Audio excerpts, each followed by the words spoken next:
Ya, ini sebelum kita lakukan pembersihan, coba diperhatikan. Ini untuk nyala api pilot itu berwarna merah. Kalau bahasa Jawanya itu mobor-mobor berwarna merah. Yang benar untuk nyala api itu pilot itu harus biru bersih. Ini nanti kalau tidak segera kita bersihkan, ini akan menjadikan kendala, karena untuk api yang berwarna merah itu tingkat kepanasannya kurang. Ini akan menyebabkan mesin jadi sulit untuk dinyalakan. Baiklah, sekarang kita mulai untuk melakukan pembersihan rutin yang dilakukan setahun sekali ini di sebuah hotel di kawasan Kebumen.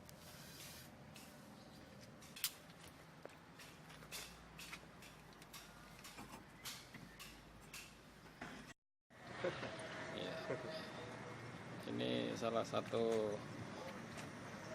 konsumen saya, namanya Bapak Minsore.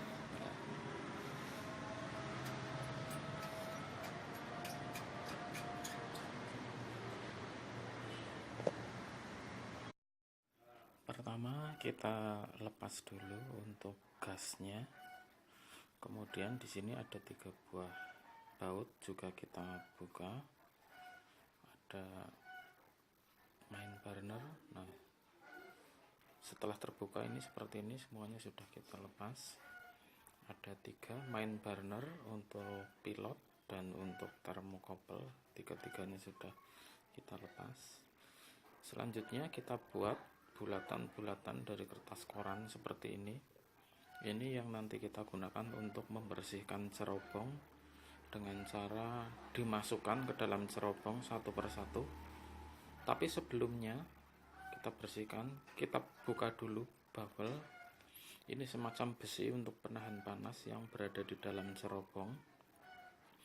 Ini gunanya untuk mereduksi panas supaya tidak menguap keluar begitu saja.